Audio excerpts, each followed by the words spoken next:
Hello everyone, welcome to my mini vlog. তো আজকে আমাদের কলেজে সেমিনার ছিল কেরিয়ার কাউন্সিলিংয়ের ওপরে। তো তারপর কলেজ ক্যাম্পাসের একটা সুন্দর ছবি দিলাম।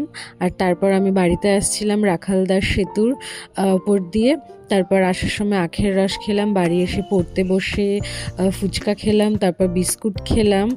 আর তারপর আবার বিকেলবেলায় খুব সুন্দর পাখি ডাকছিল। আর তার খানিকক্ষণ বাদেই খুব বৃষ্টি হচ্ছিল। আর বৃষ্টির মধ্যে দিয়ে আমি একটা আইসক্রিম বানিয়েছিলাম, সেই আইসক্রিমটাই দেখছিলাম যে সেট হয়েছে কিনা।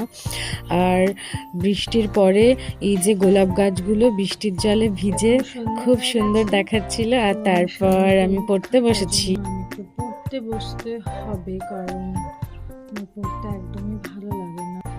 হ্যালো এভরিওয়ান, এটা আমার প্রথম ভয়েস দিয়ে ভিডিও। তো এখন